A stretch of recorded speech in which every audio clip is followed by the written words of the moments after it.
Right, welcome, welcome. Just another day out in nature, another day out in the wilderness. Although this is just really Liberty State Park. Really and truly, though, it's really just here to, just remind us just how beautiful all this is. You see all that in the back? It's beautiful. Today's video is about emotion. Emotion, the energy in motion, as I like to think of it.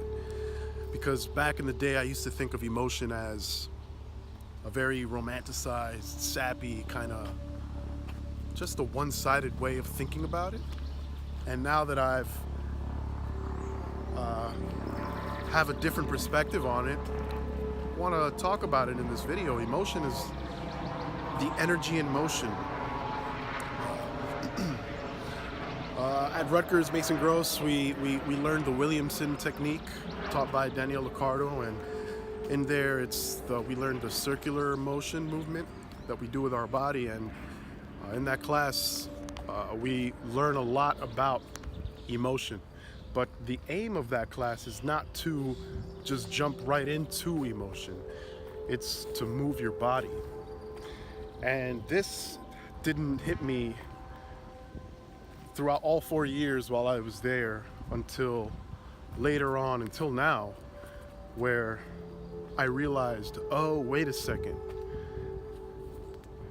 Emotion is the byproduct of what you're doing. It's the byproduct of your movement. So emotion, in essence, is the energy in motion. And I get this feeling that a lot of people on the planet right now have a romanticized, kind of one-sided perspective on emotion, thinking that emotion is, I guess, not malleable and kind of just, you have no control over it. And this was me along my path where I felt like I had no control over emotions. Emotions just happened to me. So what I'm noticing more and more is that energy is moving all throughout your body, and depending on what you're doing is going to elicit or call upon emotions, or even reveal emotions that have been hidden. And this just wasn't the perspective that I had on emotion.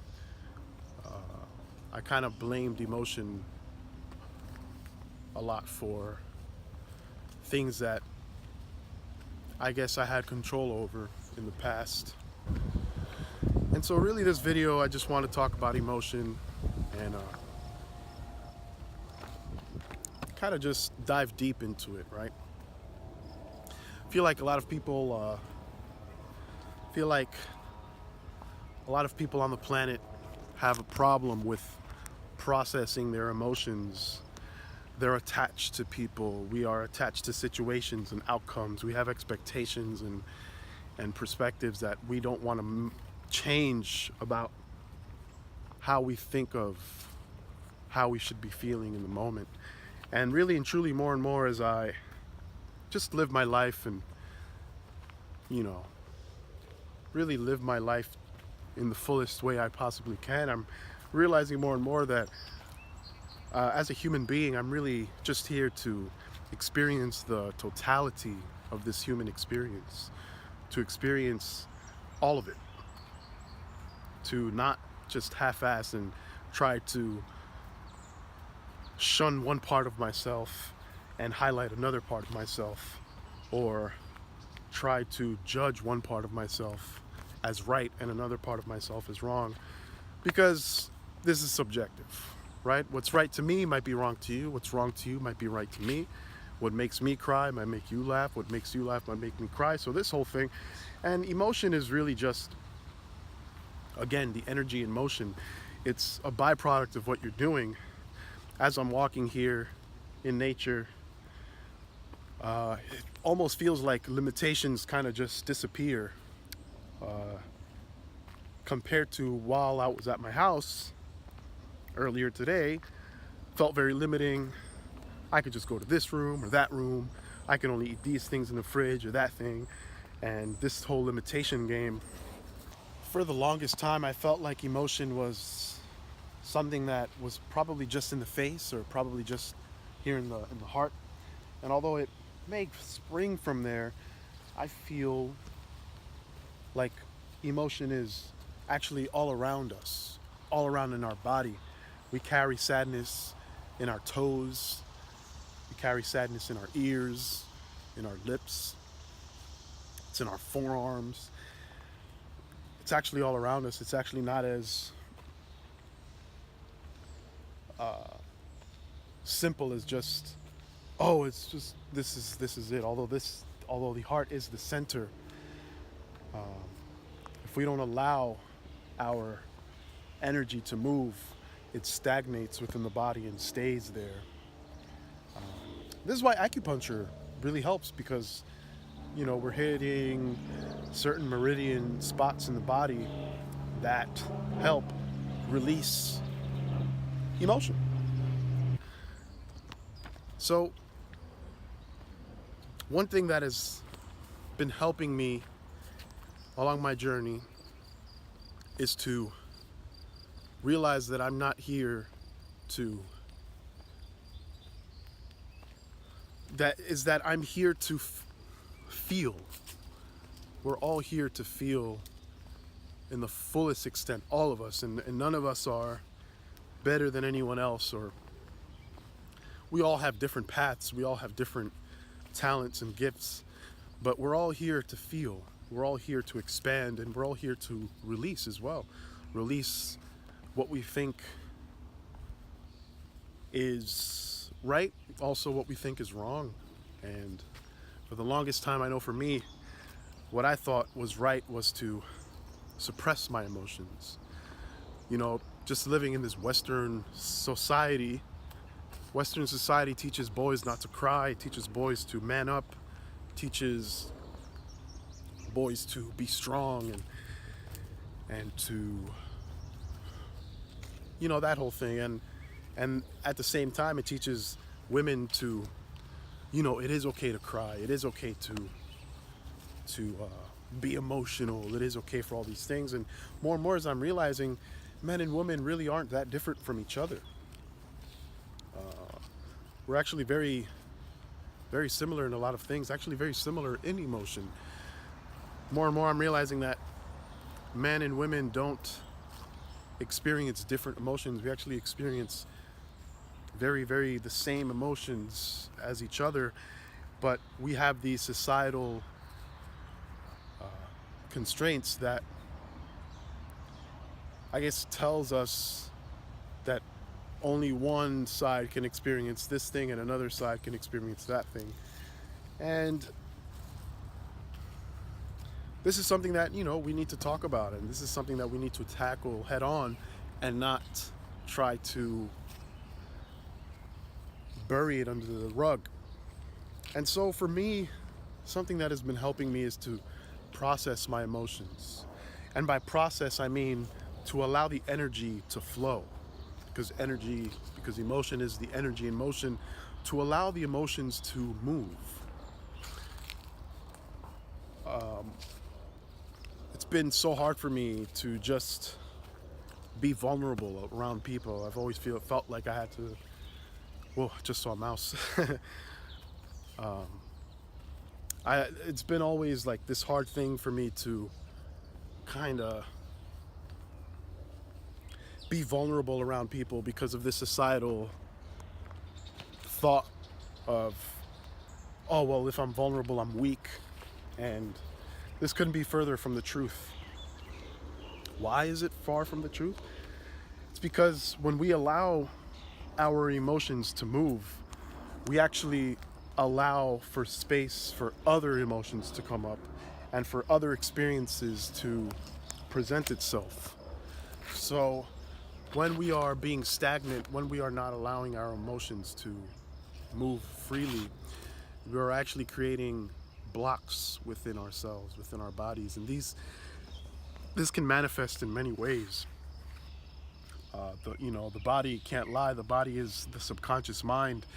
I know for me, a way that this was manifesting was that always just looked down and didn't want to look up, had my back hunched over. My hands were always guarding my chest, my solar plexus. And this was my idea of what being strong was. Even if people outside can perceive my sadness, can see that there were more things going on, this was the idea that I had in my head. And now just more and more realizing that what I need to do is to just process, is to move, is to feel more, is to allow myself to feel. And really this video is for all the humans out there that are watching this, to encourage you to feel profoundly that this is our superpower. This is our compass. This is what is going to move us in the direction that we're meant to go, and this is going to liberate us here on the planet.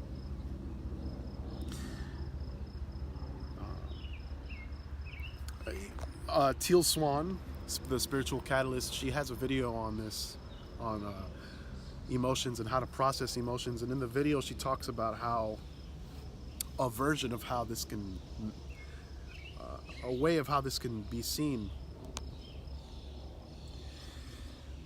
And a way is for you to move in emotions, for you to give more space in your body for other emotions to pop up, is to imagine if a person that is super depressed, super sad. This sad person, let's say me in the past when I was sad.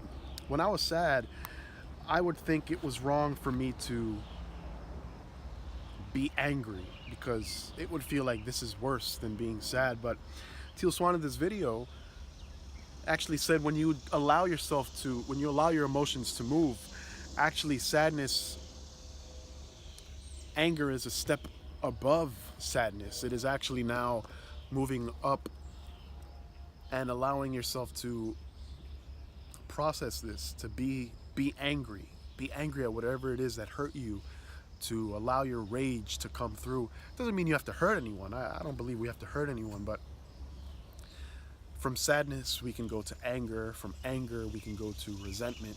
And from resentment we actually can go back to sadness. But this is a choice that we make, either subconsciously or consciously.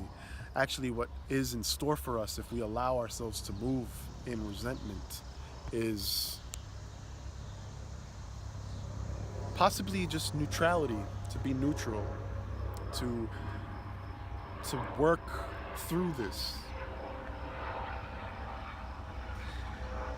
to release this resentment, and to see it in a different light can just feel like release and make us neutral. And being neutral gives us space for content, gives us space for happiness, gives us space for the other side of emotions. And this is all about movement. This is all about doing things that make you fill your cup. I know for me, more and more, something that fills my cup is to come out into nature and remind myself that I have no limitations.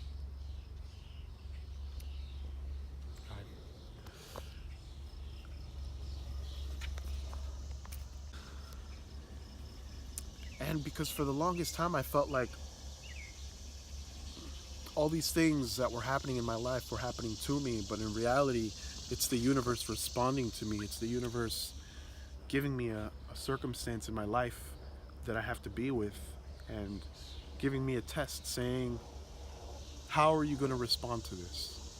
Are you going to let it overcome you, or are you going to overcome it? And that's what this is all about. It's about overcoming our consequences. But that doesn't mean that we're going to reach nirvana, or we're going to reach utopia, or that we're going to cease to experience pain. Actually, I don't think we'll ever stop feeling pain. I don't think we'll ever overcome that. I think pain is a part of life, and challenges is a part of life, and it's the universe testing us to see how light our heart is, how we respond to these life consequences.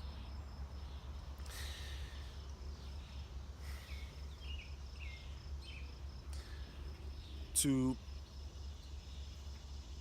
process your emotions, you have to admit the emotion 100% within yourself. We have to admit that what is moving through us is in fact in us, and not allow other people to define it for us or things of this nature, because we are the co-creator of our reality, whether we know this or not, subconsciously or unconsciously or consciously. We are creating our reality. But how are we creating our reality, right? How is it that we are creating our reality? Because I can't just wake up one day and become a dragon or become the water or this, right? I didn't choose to be this person or these circumstances in my life. And what I mean by creating your reality is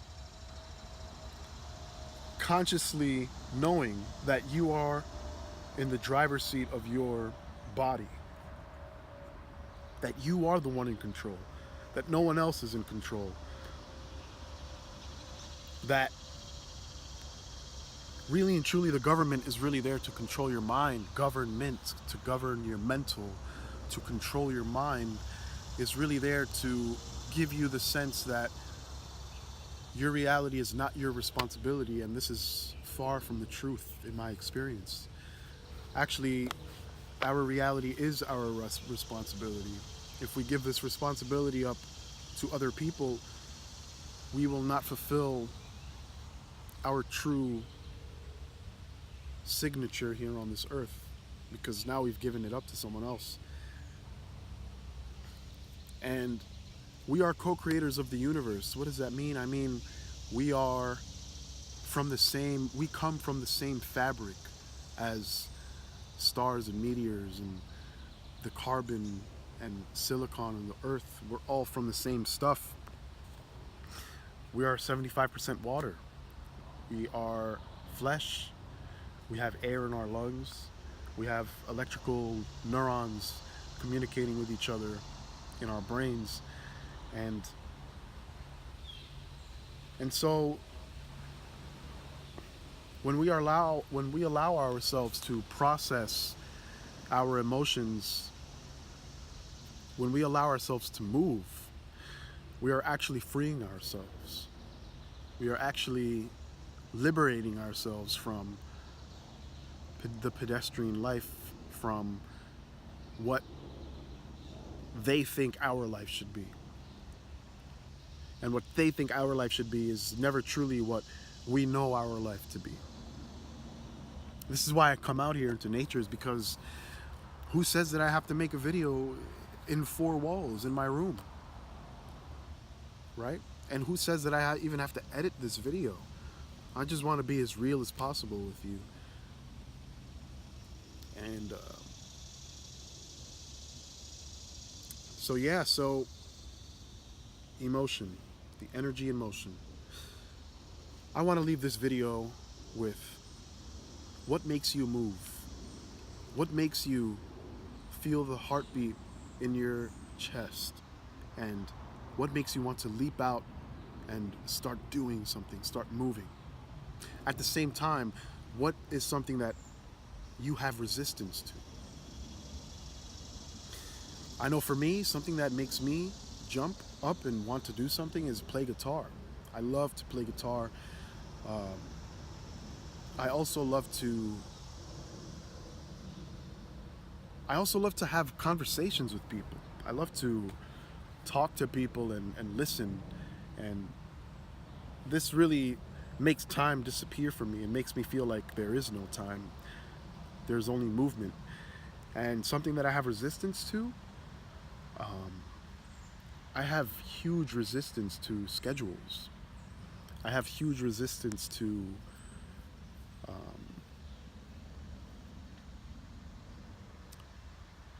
yeah, I have resistance to that.